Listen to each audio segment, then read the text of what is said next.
Them titties hitting. What's up, Airheads? We're back. I feel so fat. Do you? Yes. Fatter than a couple weeks ago, a couple episodes ago. We had the red, whatever the hell you call that. Was that when I was stony baloney? I believe you was a little bit stony baloney. Yes, I don't remember much of that, but yeah, I felt like a frog squished in a sack. Yeah. Yeah. Well, no, you look great. Thank you, Trae. You do have you look sort of like what I'm saying, because you're sort of blocked off by this. But what I'm saying over there with where you've got the waistband at, Kylo Ren, and how. No, I was gonna say like Ren and Stampy. No, do you know how like strong guys used to be presented in the 20s or the 30s? That's what I'm going for. You're like this hat. You know what I mean? It's like none of them, they hadn't figured out steroids yet, so they weren't like actually ripped, but they were like, I'm still a man's man. I feel like you look like one of those right now, except for the blouse on the outside. They wouldn't wear one of those. No, of course not. But that like the way your titties is hitting, coupled with the pants. Are my titties hitting? Where they're at? They Yeah, that together looks like old-timey strongman shit. Yeah, to me. that's like, me right there. You need some trapezoidal weights, or that's dumbbells, for Halloween next year. I need to go as one of those guys on the end of them. Yeah, you should. Like if you were doing, you need to grow out one of those. And get a unicycle. I was just about to say, you grow out one of the handlebar mustaches, right, where you're twirled up. Yeah, I can already do that. Right. Well, yeah, you grow out one of those, and get a unicycle or one of them big front wheel bicycles. Go or something. slick bald. Get a unitard that's one strap on one side. You know, just one of those. Pose like this. Do this thing. Pose like that. Aye. All right, so, okay, we're back on Puttin On Airs. On this edition, when we get to my segment where we're drawing the Venn diagram, fancy and trash, how they overlap, and again, I know I've warned y'all before. Some of y'all are bailing me out with this by giving me ideas. You're going to get to keep I'm going to run out. No, you're not. I'm going to run out. No, you're not. Eventually. No, you're not. And I'm just going to have to start talking about other fancy shit. But for now, we're still drawing the Venn diagram of fancy and trash, and today it's being crazy as fuck. Ooh, yeah. Yeah.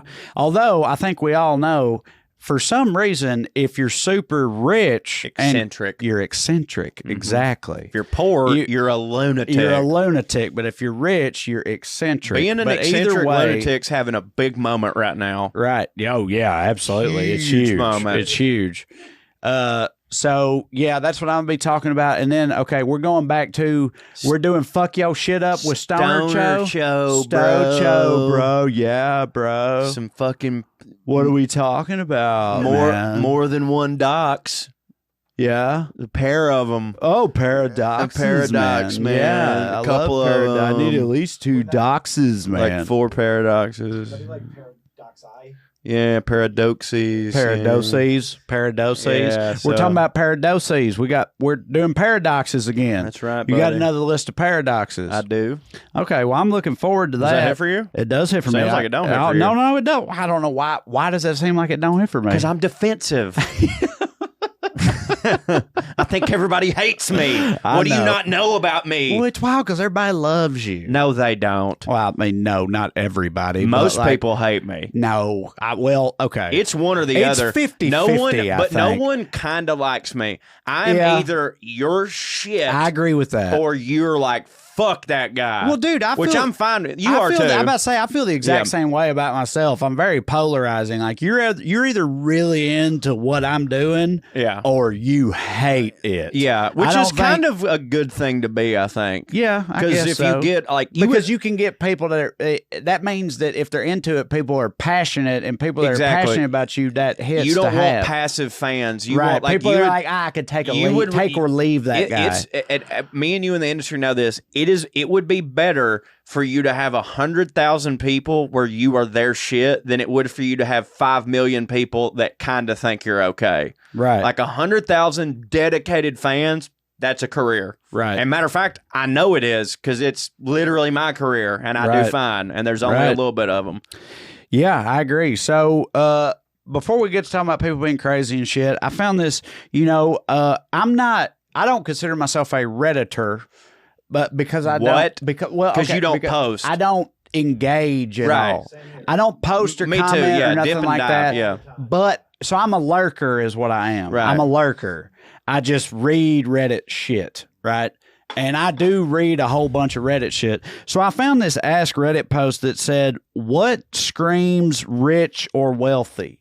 Like what indicators are there that somebody's loaded, right? And that seemed directly relevant to what we do. So I thought I'd read some of these responses on here. A manicure on a man. Some of them, okay. If I see a man with really good nails, I'm like, if he's spending money on his nails, because as a man you're not a woman is obligated to. Don't you think? Thank you, Russ. I was about to say, but gay people have money. I was about to say, but don't you think that you could just be a poor gay, and still get manicures? You know what I mean? Yeah, I guess you're right. Because gay people have self-respect, unlike most men. Yeah, I guess you're right. They know how to take care of themselves. But some of these I don't disagree, or some of these I don't. I'm not with it just because I feel like they apply to me, and my whole thing is like, no, I'm just stupid and don't give a fuck. I too am stupid and don't give a fuck. For example, somebody put not hesitating to eat in a restaurant that doesn't have prices on the menu. I've done that plenty of times. Wait, just hold on. You go to a restaurant, you sit down, there's no prices on the menu. Most of the stuff I want, because it's market value, because I'm getting a lot of fish stuff, so like. But don't you have an idea going into that restaurant if it's going to really break your That's also a very good point. You're not ever going to be surprised by the lack of prices on a menu, I think. That's You're gonna true, know it's but a like, somewhat fancy place when you go into it. But all I'm saying is, for anybody that thinks that, I can tell you right now, you do not have to be super rich to still go me and through you with do that, because I'm not super rich at all, and I absolutely do that. Me and you, whenever me and you go into pretty much any restaurant, money is no object. Like, we might have to, it might affect us in some other aspect of our life because we've spent this much money, but like, yeah, we don't. Well, we go in. Part of it is also pride for me. Me I too. think where Me it's too. like it's like okay, but what if it's $500? I'm like, I'll come up with it. Got it. These motherfuckers, they can't what? They think I can come up with $500 for a piece of fish? Fuck them. I'll show their ass right now. Well, that happened to me. That's also part of it for me. That happened to me when I was out here. One of the first times I was ever visiting you, I was like, oh my God, I can go to a weed store. Holy fuck. And so I went through and I picked out a bunch of weed. And in my brain, I was like, that's probably $20 a bag, whatever. Yeah, $20 a bag. And I get up there, and I'm literally thinking that I was about to spend $150 to $200. But what I failed to realize was that the weed that has CBD in it is way more expensive. Mm-hmm. And I get up there, and they go, that'll be $950. And they go, and he did the thing that happens to me and you, where he goes, well, I was fine, but he goes, is that okay? Mm-hmm. And I went, and what do you think I said after that? Give me two of all that. I said, give me that T-shirt. I said, give me the T-shirt. And like, it didn't break me, but I did not want to spend $1,000 on weed, but I had to because that motherfucker was like, left is that okay, no sir? Yeah. Bro, listen, I'm just curious. What the hell were you buying that you had? Well, I bought my dog a bunch of weed. Like there was a whole bunch of weed, dude. I bought my dog a bunch of weed, but like no, but the CBD weed. I'm not trying to hijack your shit, but go ahead. I know what you mean though. So another one that's on that same list, somebody put not knowing the price of everyday things like groceries or electricity. Yeah. I'm that way too, and I'm not super rich. I completely disagree because I grew up poor white trash, and like. I was this way before I had any money at all. I know because it would really upset my wife. Yeah, like, right. I come back like I'm Amber too. She gets mad. I'm just dumb about it all. It's not. Oh, I don't care because I'm so loaded. Like well, we're comfortable though. But I'm talking about. I was that way before I was. Right. Like I remember once coming back from the grocery store, and Katie was like. Katie looked at the receipt, right? Because this was back when I was still just doing my day job and we had young kids and all this shit. And she looked at the receipt and she was like, did you really spend $25 on squash? Right? And it was because squash was like, squash was having a thing Big at that point in time. Yeah. Squash was down. Do you know what I mean? Squash wasn't plentiful. It was out of season and also like not eat. So squash was high at that moment. Yeah. The squash market was booming. And I was just like, well, I just wanted some squash, so I got it. And she was like, you didn't even look at how much it cost. And I was like, why would I? I wanted the didn't. squash. I wanted squash, so I got squash. And she was like, that's real dumb. You can't do that. But like, so I did that then, and I still do it now. So I object to some of these. So basically, well, like, I don't know how much gas is. Well, so basically, some of these, I'm like, yes, it's either rich people or it could just be dumb people. Yeah, right. Which is what I was. But again, dumb people that ain't me got and money. you aren't rich, but we're both. You can't argue the fact that we are comfortable. We have a comfortable lifestyle. I know, but the examples I just used are from pre-hit me. Yeah, right. No, you're right. I worked for the federal government, but I was living paycheck to paycheck. I didn't have it like that then. And I'm saying I was the same way then. Yeah, because it's just like, I want squash. That's how much it costs. I'm absolutely that way now. Oh, but dude. all I'm saying is I was that way then too. I haven't gone to the grocery store. Like sometimes you just dip in for one or two things or whatever, but like when I go to the grocery store to get groceries for the week, I haven't spent less than $300 in a fucking long time, and it's because groceries outrageous. Goddamn, they Joe are. Biden, that's but why. I don't even. Yeah, right. But I don't even look. I'm just like, well, I wanted this thing, so how much it is, that's how it is. Right, but there's some more on here. Like this one, me and you have talked about this one. I feel like this is especially a thing in L.A., this one. So this guy says, a friend of mine used to run a very, very exclusive cocktail bar. And he always told me that, quote, the people in the fancy clothes who look filthy rich are normally reasonably wealthy. They have money. But the dudes in jeans and T-shirts who look like trash are filthy rich. Yeah.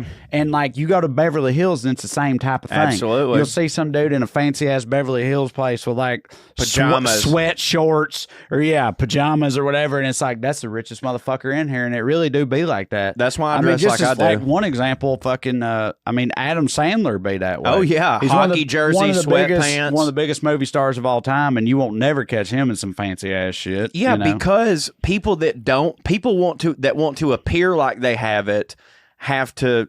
Are you about to get into that? No, go ahead. People that want to appear like they have it are like, I have to look nice after this so people will think this. But dudes who have it are like, I don't give a fuck what you think about me. There's a saying for that. Have you ever heard the saying that says what you just said? It is money talks, wealth whispers. There you go. And I think that is true. Like people that like really got it, like old money, they're not worried about presenting to everybody that they got it. What was the other one? They're just comfortable. They're practical. They do whatever because the shit don't matter to them. But the people that are trying to broadcast to the world, I hit, motherfucker. You don't hit. They're the ones that spend all the money and do all the dumb shit. Except for some rappers be doing that, but they still do have it. But yes, like that's a big thing for like super wealthy people is like, well, even with rappers, dude, I think it's sort of like, it's like that old Chris Rock bit who's like, Shaq is rich. The motherfucker who signs his checks is wealthy. Right. And I think if if Bill Gates woke up tomorrow with Oprah's money, he'd jump off a fucking building. But yeah, man, like they're not concerned with that shit because it's like once you have that much money, like there is no more concern in your life. You don't. It's like a fucking. Tywin Lannister said, like, a lion doesn't concern himself with the thoughts of a sheep or whatever. You know, who gives a fuck what you think? Another one I thought was kind of good is if you use money to get time instead of using time to get money. Mm-hmm. Which I think also makes sense. Yep. You know what I mean? Like if you're trying to hustle, you got to hustle. You're on the grind set. You're using your time to make as much money as you can versus using money to just fuck off for forever. You know what I mean? That is the difference between the one good lick. Yeah, right. The one good lick doctrine, as we call it. Somebody else said spontaneity, just being able to do whatever at any, like something comes up, you're like, that would hit.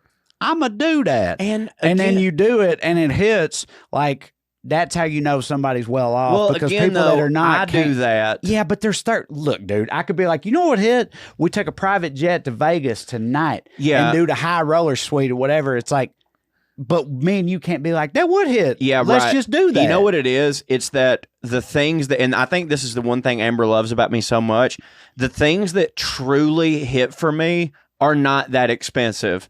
Like with the money that I make, I'm not out going like, let's get a boat. I'm like, I like going to McKay's and seeing how many books I can get for $22. You know what I'm saying? But right, and that is the difference between you and somebody else at Chickamauga that's paycheck to paycheck or whatever, but it's not. But that's not. Yeah, no, I know on the level of the type of thing that I'm talking about. I want so badly to be on this level, but I'm not. But like, I feel like everything that I want to do, I just do. But I don't want to do super expensive stuff, right?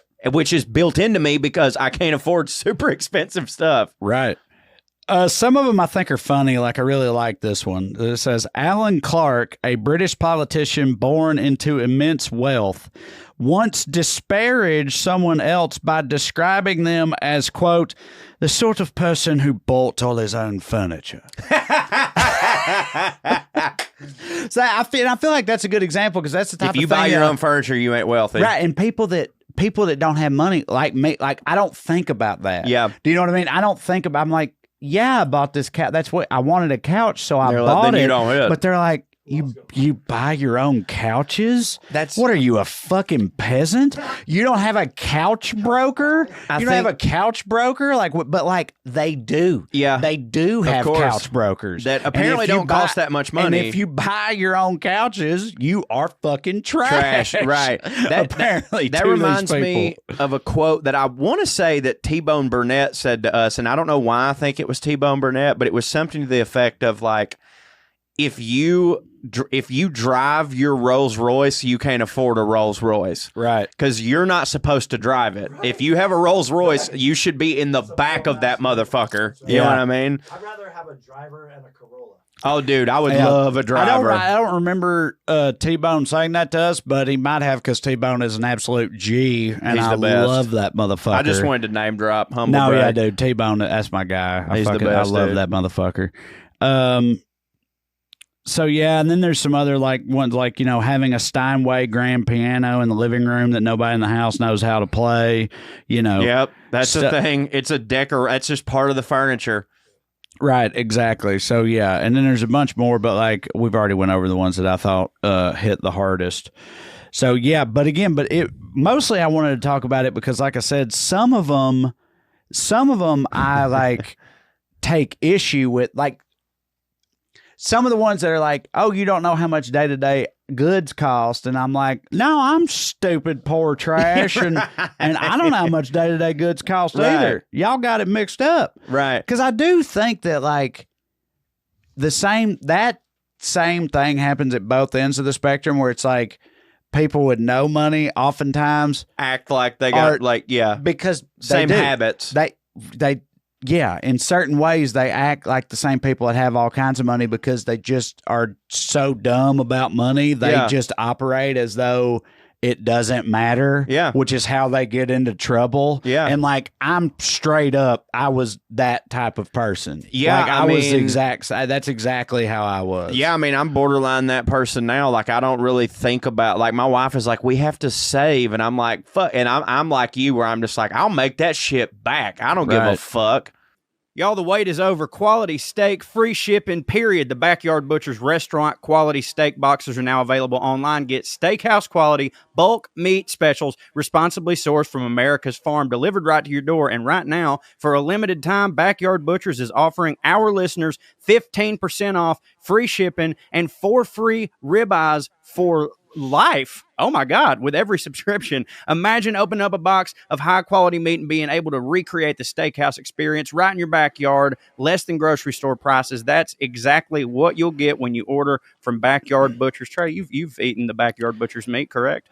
Boy, have I. Let me tell you, few things in life have hit for me more than getting my own big box of meat delivered straight to my door, buddy. I got a big old box of steak. It's like Christmas morning opening that thing up. And thing I love the most about it is like, I feel like I'm living like either like a duke or something, or maybe a cowboy. One of the two, just some kind of man that's better than me, you know, because like I'm eating steak and eggs every morning. You know what I mean? Like if I'm coming in for lunch and I just want, you know, throw something together. Well, now instead of like a turkey sandwich, it's a T-bone if I want to, because I'm a grown man and I got a box of meat and I can do that now. The steaks are incredibly, incredibly good. They're so tender. The quality is amazing. And it's been one of my absolute favorite things. And the best part is, You can beat inflationary pricing at the grocery store and save big on your family's dinner budget. Just cut out the middleman grocery stores with responsibly sourced 100% American beef, pork, and chicken sourced from farms all across the heartland. Backyard Butcher's meat is fresh, safely packaged, and delivered to your door in an eco-friendly insulated box. Their boxes and packing are specifically designed to keep your meat within the optimal temperature range. They have tremendous customer service that sets them apart. If you need help with your order or grilling tips to get the most flavor out of your meat, you can chat with their seasoned butchers online 7 days a week at backyardbutchers.com. Cho, tell them more. Well, first off, I've got a ribeye sous videing downstairs right now that's been in there for 8 hours, so I'm taking it up another notch. One great thing about this, too, by the way, there's no memberships or subscriptions. You just go on there, you're like, boom, meat, I want that, and you can cancel literally any time. But I guarantee you, once you've had this meat, you're going to be back for more, baby. And with our deal, you're going to get 15% off, free shipping, and 4 ribeyes for life. And that is by using the promo code POA, 15% off your order, free shipping, and 4 free ribeyes for life. It's absolutely wonderful. It is my favorite meat, and y'all can get some too. Like I said, promo code POA to get 15% off your order at backyardbutchers.com. It hits. It does hit. Y'all, it is cold out there, but you know what ain't cold? My ding dong. And that's right, baby. This episode is sponsored by BlueChew. We all know that confidence will take you far in life, and that's especially true in the bedroom when it comes time to step up to the plate, a.k.a. the crotchal region of the one you love, and that is where BlueChew comes in. Trae, tell them about getting a new dick with BlueChew. BlueChew is a unique online service that delivers the same active ingredients as Viagra and Cialis, but in chewable tablets and at a fraction of the cost. Also, you can take them anytime, day or night, so you can plan ahead to get down, or you can just be ready to get down whenever an opportunity comes up. The process is simple. Sign up at BlueChew.com, consult with one of their licensed medical providers, and once you're approved, you will receive your prescription within days. That's the best part of the whole deal. It's all done on the internet there, which means no more visits to the doctor's office, no more awkward wiener conversations, no waiting in line at the pharmacy, running into your old guidance counselor, none of that, because BlueChew's tablets are made right here in the U.S. of A. and prepared and shipped direct to your door in a very discreet package. Cho, tell them about the experience.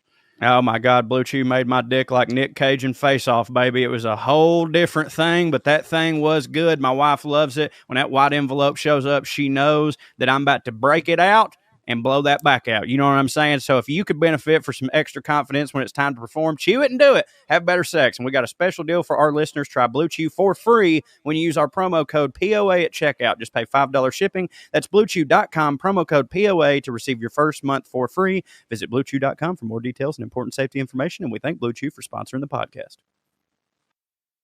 In keeping with that, talking about we said earlier, you know, I want to talk about being crazy. Obviously, again, and I realized this long ago. I realized this many episodes ago. But so many of the things I talk about where I'm like, rich people and trash people do this. It's the type of thing where it's like, yeah, people do that. Yeah. Like all you're really talking about is don't break the formula, buddy. Don't let everybody in. But it's like, okay, yes, everybody does it. But we're focusing it's how on they handle it. We're focusing on the two different ends of the spectrum, right? Right. So I want to talk about being fucking crazy. I'd love to. And again, obviously, middle class people be crazy. All types of people be crazy.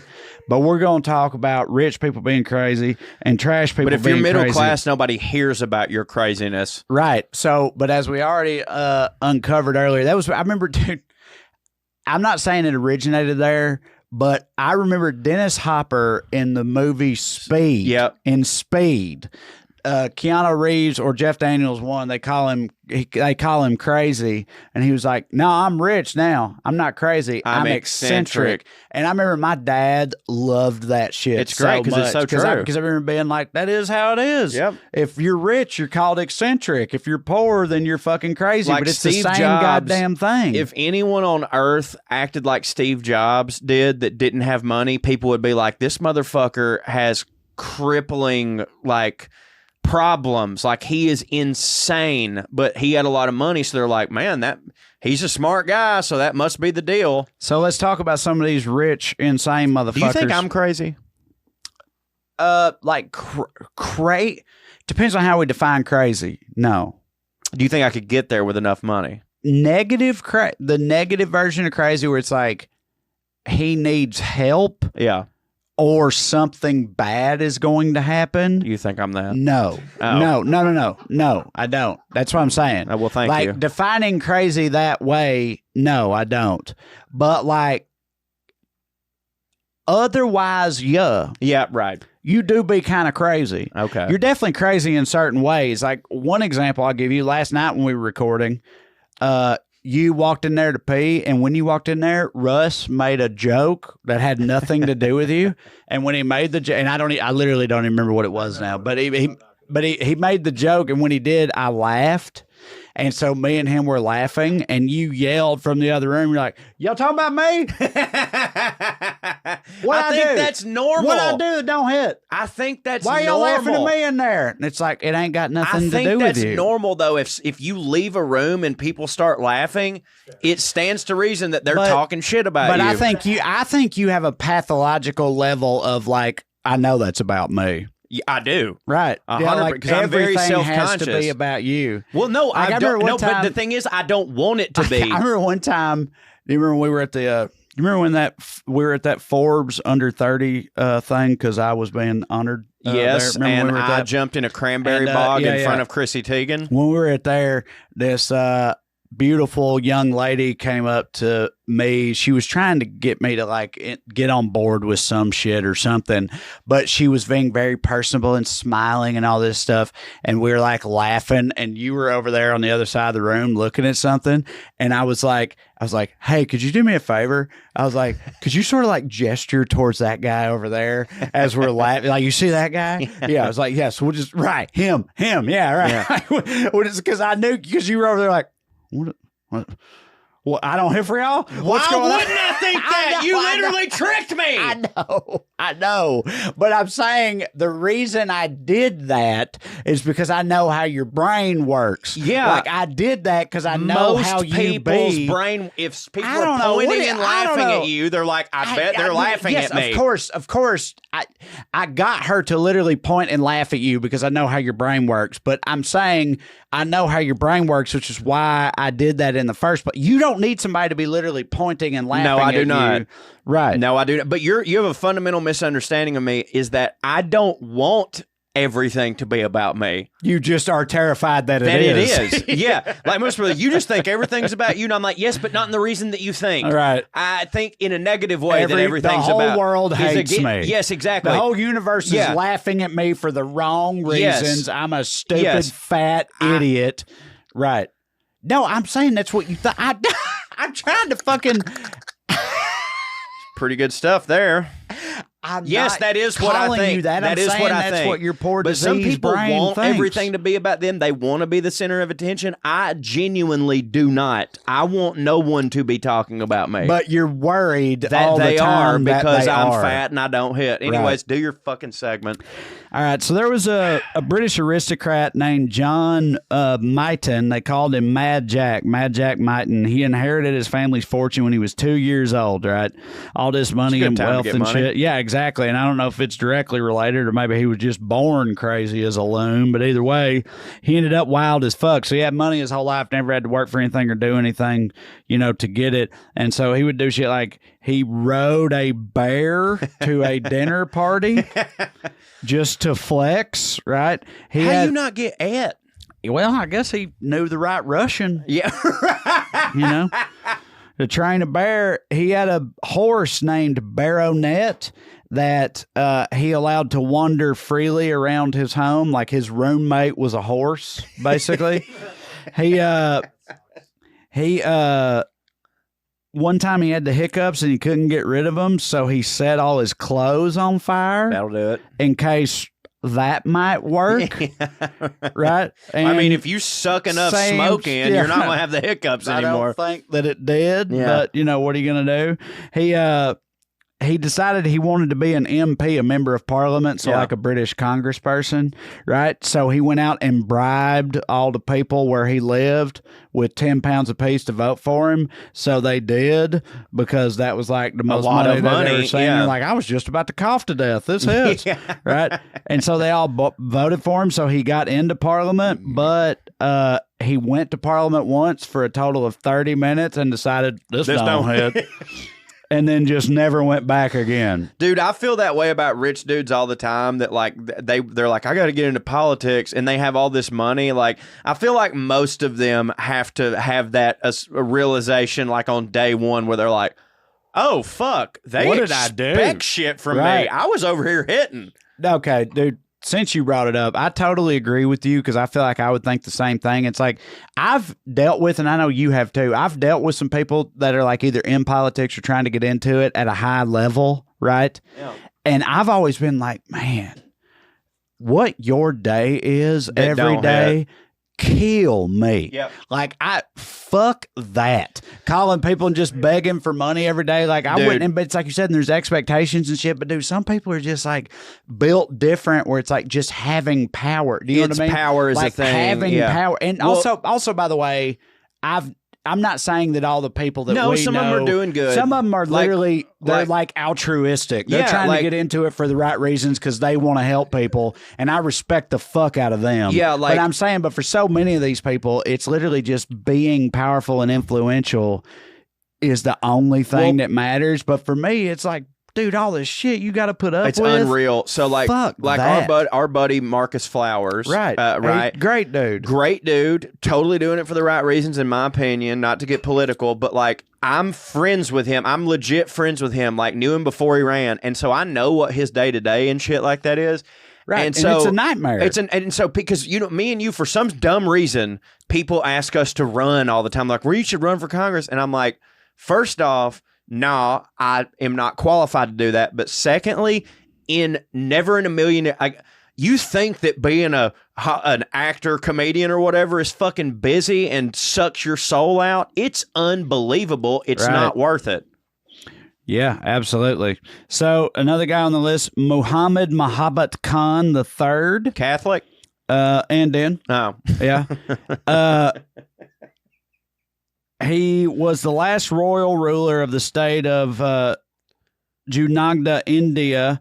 He, after his father and 3 older brothers died, he inherited the whole kingdom at the age of 11, Oh. right? And immense wealth as well. And his main thing was spending money on animals, particularly dogs. He was a serious dog lover. It's Did for he get you, that $2 Cho. million fat fuck that you were talking about a couple episodes ago? I mean, he easily could have, but he extended his extravagant lifestyle to his dogs, all 800 of them. My He had God. 800 dogs. By the way, I would do that. Each of his dogs had a room, a phone. What the fuck? phone? What is a dog gonna do with a phone? But each of his dogs had a room, a phone, and their own servant, and they all got lavish birthday parties in their honor. 2 of his dogs fell in love with each other, he decided, and he spent $1.5 million on their wedding day. That is amazing. Now, It's precious, but think of all the people that starved to death in India. yeah, Do you no, know what I know. Like, it is precious But that again, dogs got to have a but- princess okay, wedding, but it's but- all like, dude, come the fuck on. Okay, but he distributed that 1.5 million to working people who were helping with the wedding. It's not like he burned it. Yeah, Like, the he fucking hired a- local milk bone economy was Yeah, stimulated as yeah, fuck, yeah, you know? yeah, Sure. Then there's a very famous one, Howard Hughes, right? Oh yeah, Leo played him ate in nothing The but chocolate, Aviator. drank his own piss. Yep. So, I mean, you pretty much nailed that. There was also Leona Helmsley, the Queen of Mean. You know Leona Helmsley, Cho? I do not. The Queen of Mean. So she got into New York real Was she estate. just a cunt? She actually was like, so here's the thing. Yeah, I mean, yes, Right. pretty much. She was, it sucked because it's one of those things where it's just like everybody sucks here, like nobody hits here. Because she was in New York she was major in New York Oh, she real was friends estate in with the Epstein. 80s. And her and Donald Trump are like arch nemesis. Oh. Her and Donald Trump hated Right. each other, right? But it was just because they were trying to say who could fuck over Enemy poor of my people enemy. the most. Yeah. You know, but she was called the Queen of Maine because she was legendary for being the biggest cunt on planet Earth to all her employees. One time she was having lunch with Alan Dershowitz, and a guy came to serve Alan Dershowitz's tea, and when he sat this down, the saucer had a dribble of tea on it, like 3 drops of tea on it, and she smashed it into the ground, exploded it, and then made him get down on his knees and beg to keep his job in front of Alan Dershowitz. And she did shit like that all the fucking time. Dershowitz is the New York Times crossword puzzle guy, right? No, he's not. He's a New York Jew. Well, yeah, he's a Jew. I know that. No, but also he's the he's just like a huge coastal elite guy who's been on sort of both sides of it over the years and is like, Russ, look up who the New York Times crossword puzzle guy is. It definitely is not Alan Dershowitz. I just don't want to. Did we meet Alan Dershowitz once? No, we did not. No, we met David Axelrod. Is that your thing? David Axelrod, yeah. Yeah, call him Axe. That's my dog, Axe. Yeah, he was very nice. He was super nice. Yeah, he was a cool dude. Yeah, he was a cool dude. But Will Shorts. Dershowitz Shorts. I don't know. That's, Will Shorts. But what Alan Dershowitz, I'm trying to figure out is if I'm thinking of the right dude where he had a heel turn late in his career. And I think it's him, but I'm not sure if it is. So I don't want to focus on him. I'm talking about Leona Helmsley. So anyway, she was called the Queen of Mean, right? And she did all this shit, and she was famous for it to the point that like she got sued a lot, taken to court for mistreatment and all this stuff. And at one point, her own lawyer described her in court as a quote tough bitch. That's a compliment. And then while speaking to the jury, he said, I don't believe Miss Helmsley is charged in this indictment with being a bitch. His whole thing was like, yeah, she's a huge bitch. Sidebar, though. Is that illegal now? Yeah, right. I thought this was America. We got a bunch of huge bitches yeah, here. It's illegal all of a sudden to be a huge bitch. Okay. Oh, God, that's amazing. Yeah. And so let's see who else. Another guy. This one, Russ. I put in there. It sucks because it's really hard to spell her name. But can you look? Kayatana Fitzjames Stewart. I can't wait to watch him fuck this up. I know. I can't. She's from a Spanish aristocratic family. She actually owned the world record for most hereditary titles. She was born with 50 hereditary titles. What? So Duchess of, Countess of, whatever. She had 50 different ones, right? And her name is, so Russ, it's Cayetana Fitzjames Stewart right there. The 18th Duchess of Alba. Right? Damn! Right. That's a wild-looking bitch. So she became mostly noteworthy in her later years for being... That's a poodle. She was like obsessed with... youth and shit. Like she, surgery, right? She's clearly had a bunch of surgery, plastic surgery, and it's like when plastic surgery was first becoming an option, and she spent a whole bunch of money on it. And I thought this was funny. When she was 85, she caused a scandal by marrying a man much younger than her, because she married a man 25 years younger than her. And I'm like, that motherfucker's 60. Yeah, right. Like, he a papaw, too. Of course. That's totally fine. When you dog. Yeah. A 60-year-old is not a boy toy. Fucking robbing the recliner. I don't give a fuck how old you are. Yeah, right. Robbing the lazy boy. Yeah, exactly. So, yeah, she got in some shit for marrying a 60-year-old when she was 85, which like is his fucking dick stupid. still don't work. Right. Yeah. And then, I meant to say about the Queen of Mean, because this lady also did a similar thing.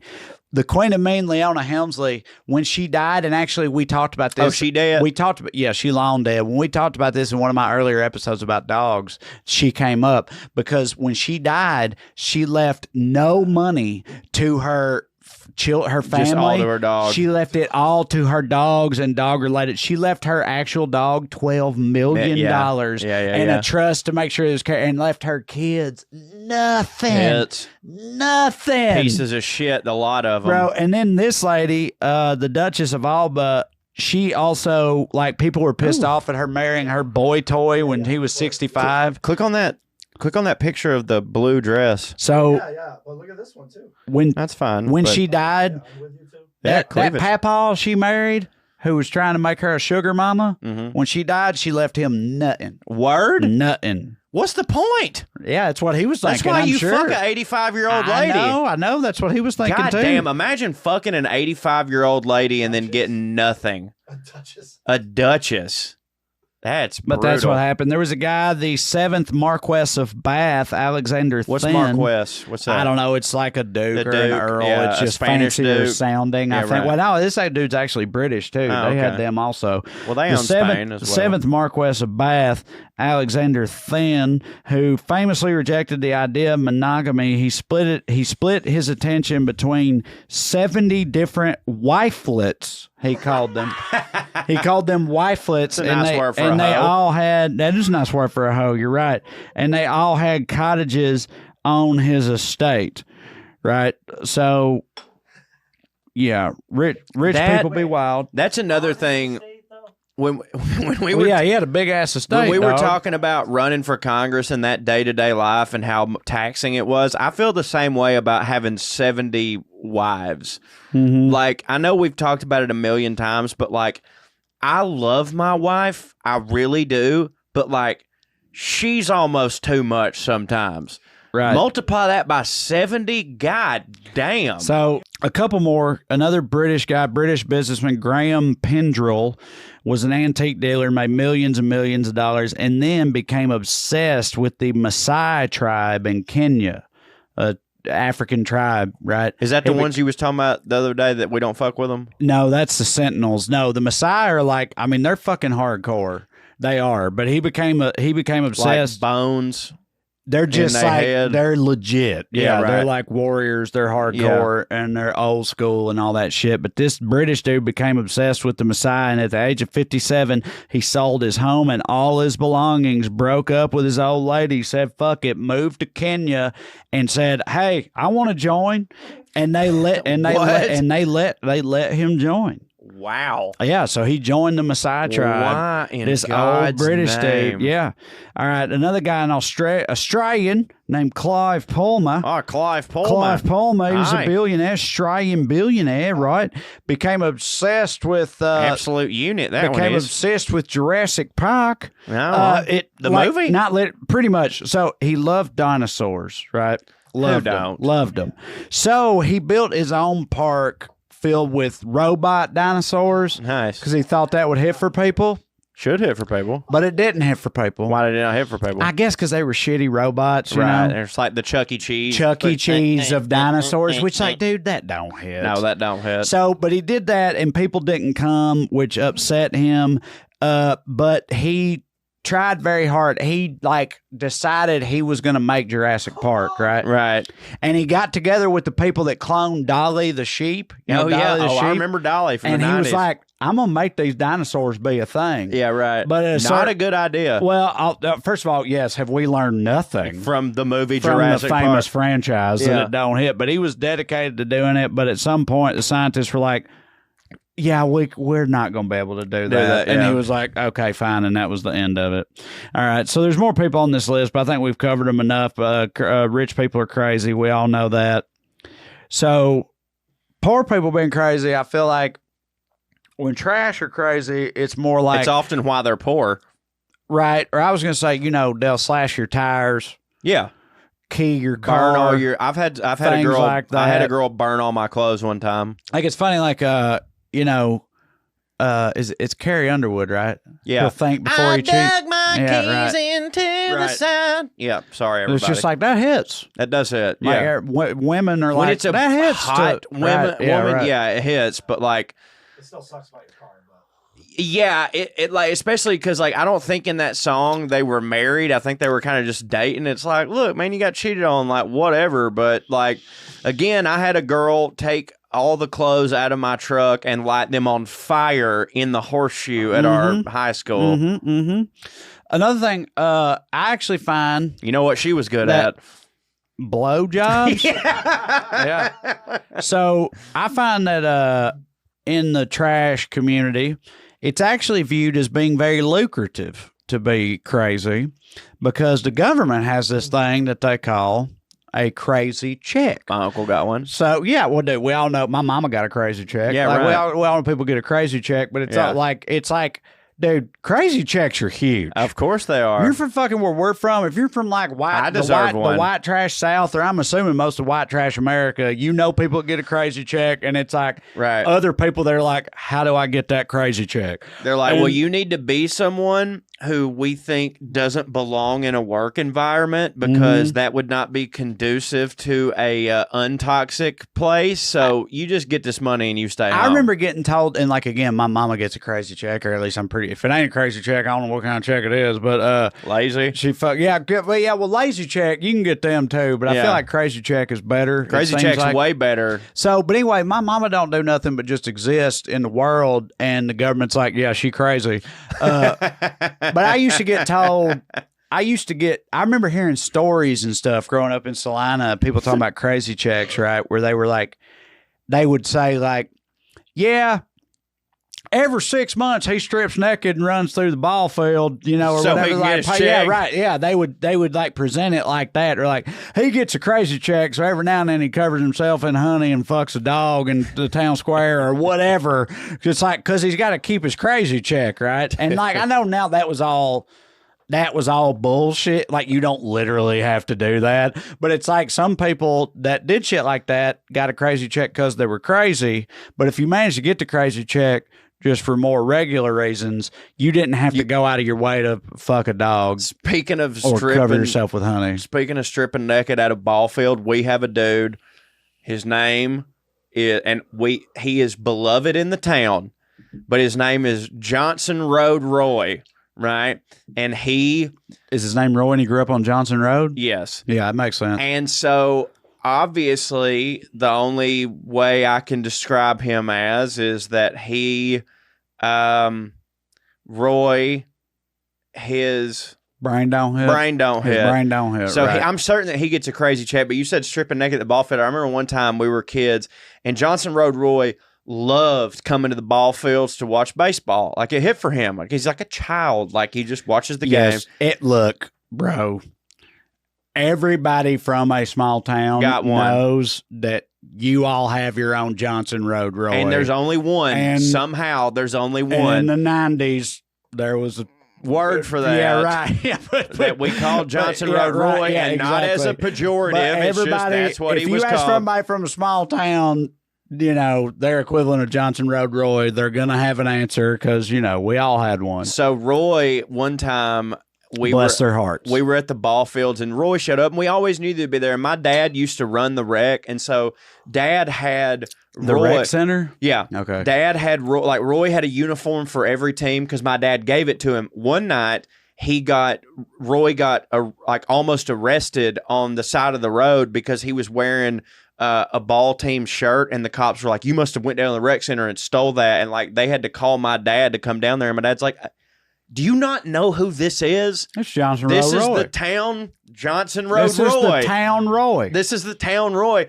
But he came to the ball fields one day, and it was the summer. So what he had done was taken a pair of overalls that he had and decided, well, I'm going to cut the overalls off and make overall shorts out of them because it's hot. That's it. And on one side, his dick was hanging out. On one side, he cut him a little too short, and his fucking ball was just hanging straight down. And everybody was just like, Johnson Road Roy's ball's hanging out. Yeah. And nobody wanted to like make a big scene about it, but like they were like, Roy, you can't just have your ball hanging out. And he was just like, hi, you know?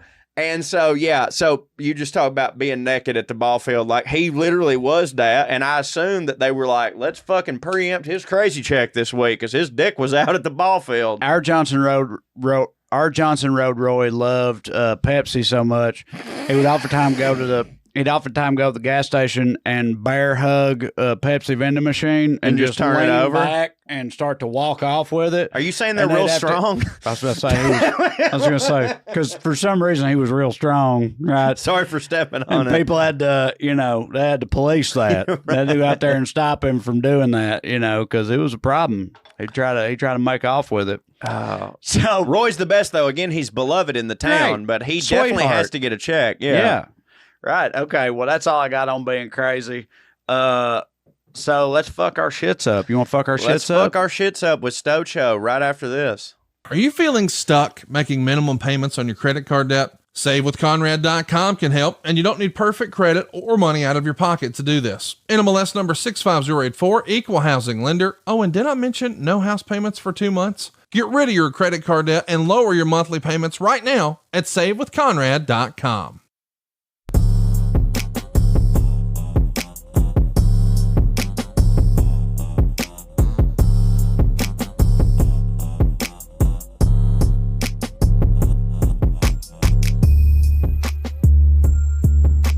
All right, Airheads, we're back. It's time once again for Fuck Yo Shit Up with Stoner CHO. CHO, we're doing paradoxes again, eh?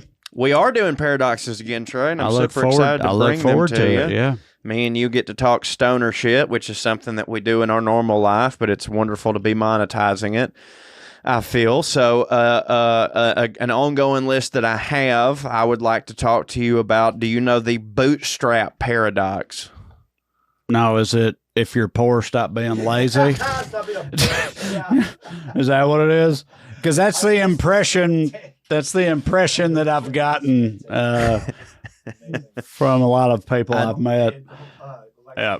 I spit all over my iPad and have it running down my face. That was tremendous. No, the bootstrap paradox, Trae, is a paradox of time travel, which, yes, I'm so excited to talk about time travel. I was talking about aliens for the past couple of weeks or whatever has got me really wanting to talk about time travel. Time travel pisses me off. It pisses me off, too. Okay, and this is about to piss you off because this is about time travel pissing you off, kind of. So the bootstrap paradox is, and by the way, these are also coming from like facts.net or whatever. Whatever. Back to facts.net. Yeah. The preeminent source. The facts on the net. The bootstrap paradox is a paradox of time travel that questions how something that is taken from the future and placed in the past could ever come into being in the first place. Right. Yeah, yeah. So it's a common trope used by science fiction writers and has inspired plot lines from everything from one of my favorite shows of all time, Doctor Who, Bill and Ted, all that good stuff. So here's the deal. Imagine that a time traveler buys a copy of Hamlet from the bookstore and takes it to Shakespeare. Travels back in time to Elizabethan London, hands the book to Shakespeare, who then copies it out, claims it as his own work. Then over the centuries that follow, Hamlet is reprinted and reproduced countless times until finally a copy of it ends up back in the same original bookstore where the time traveler finds it, buys it, and takes it back to Shakespeare. So who wrote Shakespeare? Right. Yeah. This is why time travel pisses me off, because it's like there's no way to make time travel make sense. It almost makes It almost makes me think that like time travel can't be. Well, actually, the only way to make it make sense at all is the multiverse theory. Of course, that's the only way. Like, if you explain it that way, that's the only way you can get out of it. Because otherwise, there's also like I don't know. I don't think it's called the Papal paradox, but there's the Papal paradox. If you go, we're gonna get to that one. But if you went back in time and murdered your Papa, you could never be born. To go which back means in time, you could never go back in time to murder your Papa. So how is that possible? So like, time travel breaks everything, dude. Like it breaks any type of like logic or reasoning or whatever. Which is again, it's why I say it pisses me off. I mean, it pisses me off in a like fictional storytelling sense. So it's like anytime I'm watching something and time travel becomes a plot point, I'm always like, oh, God damn it.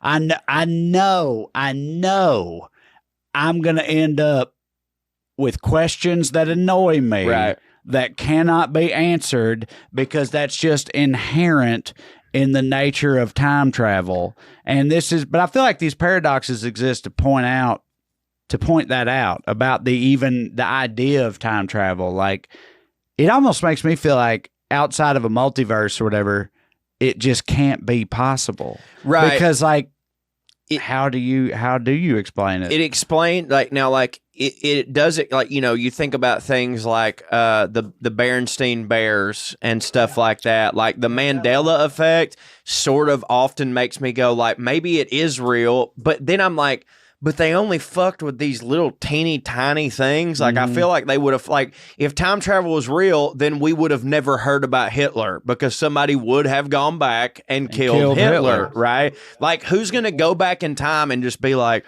these bears, we're going to change their name? So, well, there's a, and this doesn't explain it, but I remember, I think it was either like a reboot of the Twilight Zone or maybe it was the Outer Limits or something.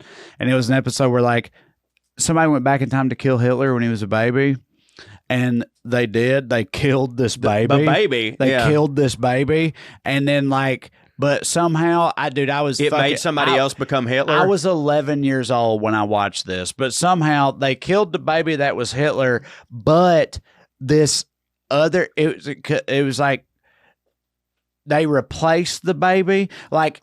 The Hitler baby was being watched over by some baby caretaker, and they killed that baby. And so then the caretaker was like, "Oh fuck, they can't know I killed this baby." Right. So they slid another baby in there, and then that baby got raised as Hitler and became Hitler. I'm already getting. I love this. I'm getting flustered already. I love this. But, like, that's how some people have tried to handle it. They're like, no matter what happens, it still works out the same way because that's how it was always meant to. You know what I mean? It's like, no, someone did go back in time and kill Hitler, but that baby got replaced with another baby, and he was actually Hitler, and that's what always happened. It was, right. Do you know what I'm saying? Yes, I do know what you're saying. But it's like some Jewish time traveler decided to go back in time and kill Hitler because of what Hitler had done to their people, and then somebody saw this Jewish person kill this baby, which made them mad at all Jews, which made them become Hitler. Right. So, like, I was trying to, you were talking yesterday about writing a spec just for fun. Well, I did that, and I was trying to fuck with time travel, and writing with time travel is like both very easy because you can do anything you want to. Right. But also, if you want it to make sense, you can't. It's almost impossible. You can't do it. And so I may end up finishing this, but I don't care to give the ending away to Airheads. But basically it was these two old boys who find out about time travel and decide to go back and prevent Abraham Lincoln from getting killed.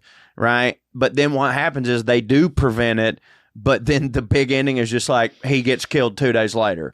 Right. Because that was always going to happen. Like, no matter fucking what, that was what was going to happen in the timeline. But see, my problem with all that type of shit is it's like, what is the force governing the timeline? The TVA. Do you know what I mean? Where it's like, well, that's what I'm saying. It requires belief in some sort of, like, omnipotent force, or like a god or the equivalent that's like, yeah, you can go back and kill John Wilkes Booth and prevent him from killing Abraham Lincoln, but what we gonna do is make Abraham Lincoln get hit by a train 2 days after that. A racist train. But it's like, that requires the existence of this, like, preternatural force. This, like, that's, I can't.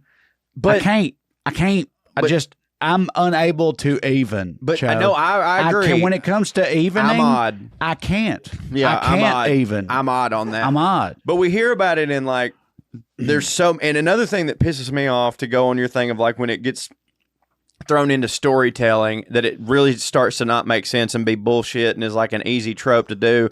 Like, one of the most famous examples, I think, and I'm not here to critique literary masterpieces, but the fact that time travel only occurs once in the third book of Harry Potter and then never again is ridiculous. And by the way, that's my favorite of the books. It's probably, it is. But as soon as you bring that up, do it like always. The whole thing is over. As soon as you establish that, redo.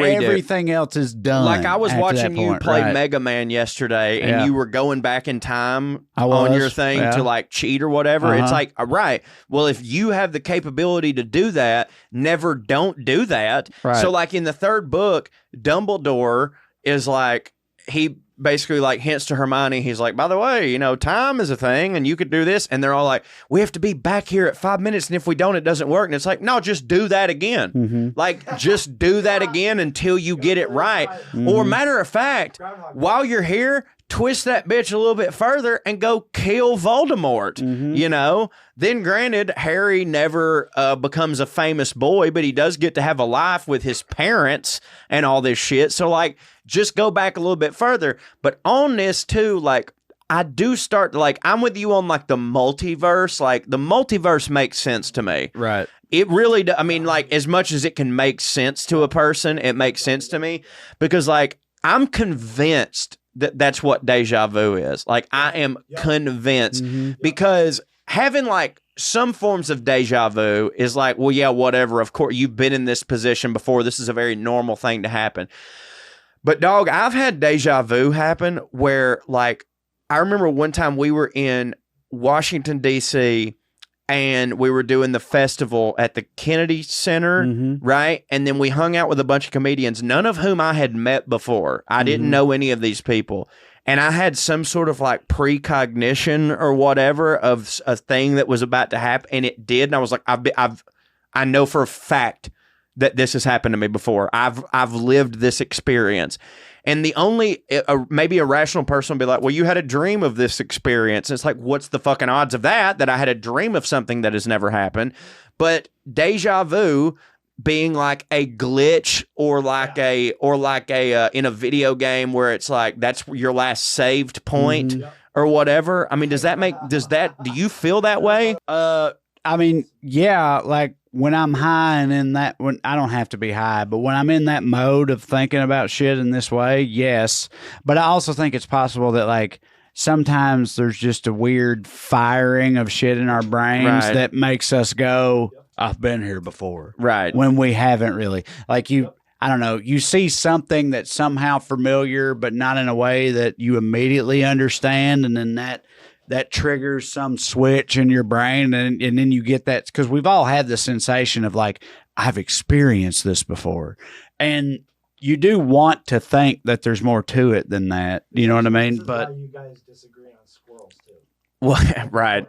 Well, there's there's also that one theory. I think it's called like the egg. Yeah, I believe in nothing. Yeah. He's a romantic. Yeah. Do you know what I think it's called the egg theory or something like that, which is basically like, we're all God. You know what I mean? Like, so the way that they explain deja vu is that God is one person and we are all that. And before you die, you will live every single person's life on earth. So like that kid that you saw that you didn't give 50 cents to when they were begging for you, that was you. The whole time. And that's what explains like, oh, the reason I had this deja vu is because I was here before, but it wasn't me. It was Reggie. I was Reggie. Yeah, like I was Reggie. And so like, that's why we're all God. It's all one consciousness going through here. And I will eventually be you. And I will eventually be John F. Kennedy. And I will eventually be Mahatma Gandhi until the cycle is complete. And then God is like, all right, we've done it. Where you at on that? Yeah, that hits. Because I believe that. I'm on a pretty okay playthrough right now.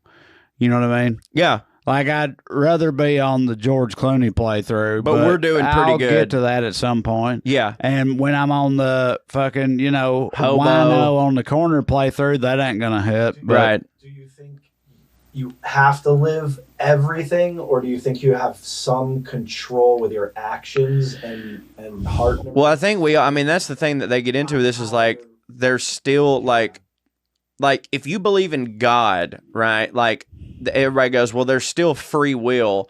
But then some people that are like super Christians, they're like, when God was on the cross, he saw your entire life and he saw what you were going to do. And this goes back to the time travel fucking up thing. It's like, well, if that's true, then I don't have free will.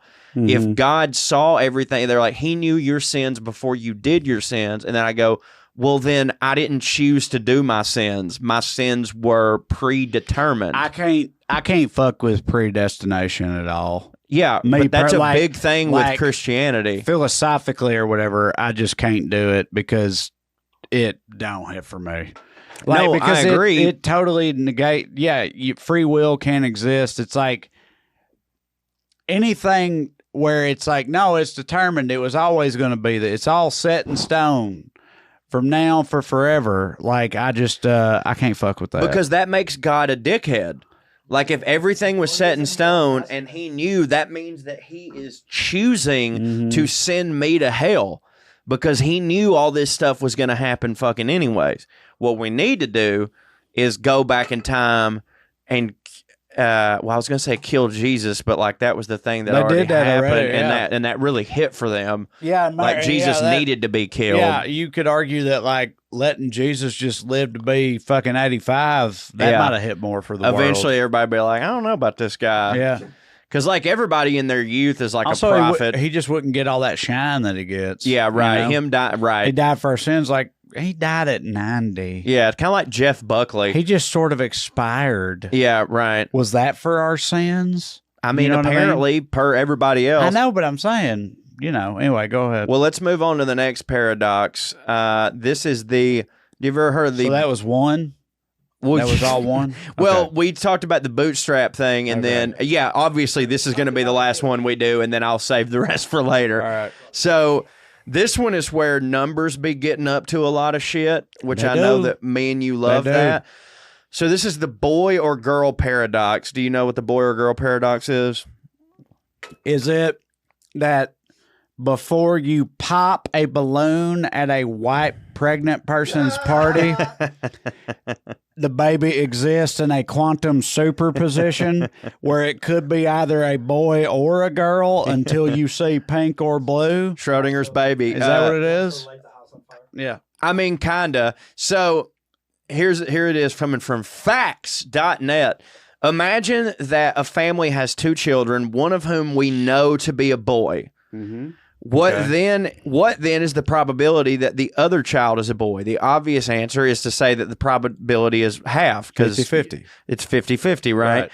After all, because the other child can only be either a boy or a girl.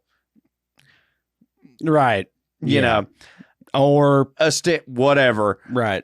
And the chances of a baby being born a boy or girl are essentially equal. In a two-child family, however, there are actually 4 possible combinations of children.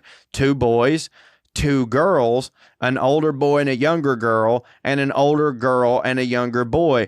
We already know that one of the children is a boy, meaning we can eliminate the combination of FF, female, female, but that leaves us with 3 equally possible combinations of children in which at least one boy, namely in a male-male situation, male-female, and a female-male, this means that the probability that the other child is a boy, MM, must be 1/3, not 1/2. Okay. I am too dumb for that. I don't understand what you just said. Me either. But I was really think, hoping that you did, because you know that you're smarter than me. But I do think that it's related to. No, I'm not, there's Corey. the, You're very smart. There's the. I wasn't gonna say that. I There's know. There's the. It's not Deal or No Deal. What's the? Is it Let's Make a Deal? The Monty Hall problem. I don't know what the fuck it is. There's a similar thing where it's like, it's like, what's the fucking show where they're like, okay, you got $5,000, you got 2 doors. Behind one door is a donkey. Oh, that's Behind another door is whatever. Let's Make a Deal. Okay, so Yeah, it's I'm like pretty sure. the Let's Make a Deal. You look at the Monty Hall problem. Monty Hall. Yeah. Oh, good. I Because I wanna feel see like this. maybe Monty. I feel like maybe Monty Hall was the first host. That's of a Let's British Make guy, Deal or right? something. Yeah, right. Monty Hall problem. Yeah, right. I feel like what you just said is a similar explanation or a similar thing to this, where it's like, dude, I don't know this well The Monty enough Hall, to say it the Monty Hall accurately. problem is a brain teaser in the form of a probability puzzle, loosely based on American television game Let's Make a Deal, and named after its original host, Monty Hall. The problem was originally posed in a letter. You're gonna have to open that shit, Russ.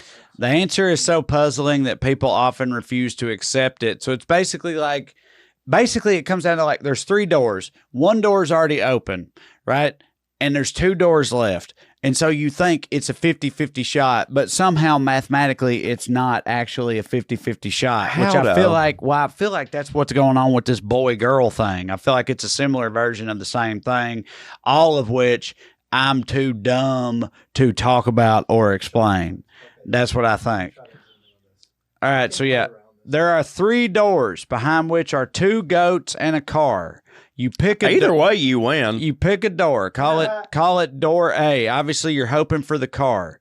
Monty Hall, the host, examines the other doors and opens one with a goat. Right? Do you stick with door A, your original guess? You don't know what's behind it. Or do you switch to the unopened door? Does it matter? I mean, I'm always going with the unopened door. So I'm saying, like, you pick a door. So there's 2 goats in a car. You pick a door. They don't open it. You don't know what's behind it. He opens one of the 2 other doors, and it's a goat. So all that's left is there's two doors, either a goat or a car.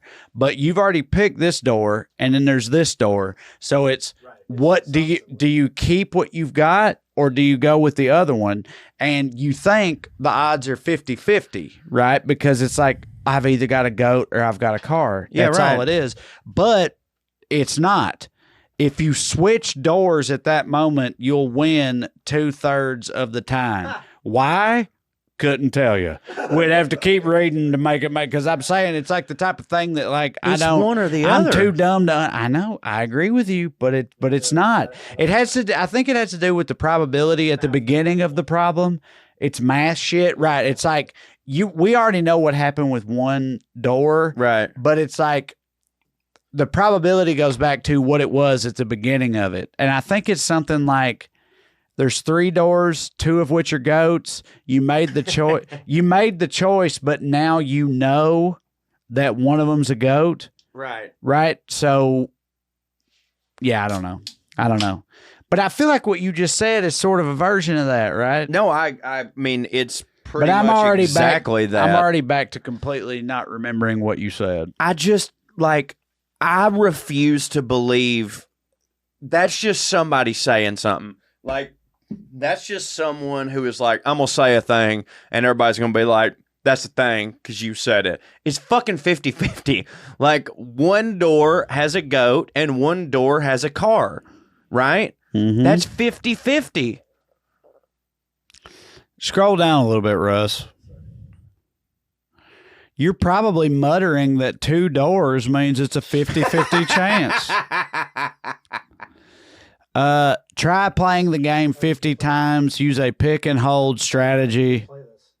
Okay. Hold on one second. So it all just comes down to math. Now, let's play. No, because it says you got to do it 50 fucking times. Just do it once. Let's do it once. Okay, well, if you can go ahead and play it, go ahead and play it. Can agree on a door. Yeah. What door you want? 2. 2. Let's do 2. Okay. So we have 2. We know that 1 is a goat. Corey, you want to keep 2 or pick 3? I won't pick 3. Well, see, but Okay, so hold on. Hold on. You guys picked door 2, right? Mm-hmm. Already. So, but they didn't open your door. They opened a door with 1 goat in it. Now there's 2 goats. Right. So it's either our door or the other door. Let's go to door 3. So it seems 50-50, but Russ, go back. Let's go back up and just say, if you switch doors, you'll win 2/3 of the time. So switch doors. Pick 3. Pick 3. I fucking told you, dude. Well, I'm saying, but so what this is saying is mathematically, if we do that 50 times, 2/3 of the time, at the end of the day, the winning strategy is to switch doors. Okay. It's a fucking numbers game. But like numbers, that's what I'm saying. Numbers is wild. They are wild. They don't hit for me. I feel so dumb. I'm so dumb. I feel very dumb. I've already forgotten what you were even talking about. I don't remember Babies? either. It was about babies or something Babies' like that. dick? Eventually, I'm going to talk about Galileo's paradox. Okay. Suck my butt. Okay. Hits. All right, here comes Clearing the Airs. Y'all remember to like, rate, review, share, subscribe, tell your mom and them all that good shit. And enjoy us reading your emails and doing whatever we want to do. Love you. Bye. Hits. 1, 2, 3, 4, 1, 2, 3, 4. Royalty and rednecks are alike. They both like cutting and picking fights. Biscuits and baked beans where they don't belong. Sit on down with Corey and Trae and learn some fancy shit today. We'll laugh a little even when they're wrong. you to a magical place where if you call someone a cunt, nobody cares. They keep it debonair at Puttin On Airs. Puttin On Airs. Puttin On Airs. Puttin On Airs. Howdy, everybody. It's your buddy, Professor CHO. Just want to let you know there's not any clearing the airs this week. This technically is clearing the airs because I'm clearing the airs on why there's no clearing the airs. Trae's out of pocket. We couldn't do it, but we wanted to let you know. We wanted to jump in here and tell you this is the last week of producer Russ, so everything's going to start looking different, but it also means that we'll never miss clearing the airs because we're going to do it right after the episodes. We'll be reading your emails, and we look forward to that. We look forward to welcoming producer Dale, a.k.a. BPP, Big Papa Producer, to the program, and we want to promise you this show is going to be just as funny as ever, just because it looks a little bit different. Don't mean the quality's going down. We thank you all for downloading, subscribing, telling all your friends. Remember to check out Trae's Patreon, patreon.com/TraeCrowder. And if you want bonus stuff from me, go to parttimefunnyman.com. Also, a slight note about this episode that you just watched. There were times where Russ talked, and apparently he didn't record himself. And if he did record himself, he didn't send me the recording of himself. So it just seems like we're staring into nothing. I don't know. So it happened, and it won't happen anymore because we have a new producer, and everything's going to be different and better. So we love y'all, and I'll see y'all later. Tell all your friends. Support the sponsors. Take care of your mom and them. Stay fancy. Skew.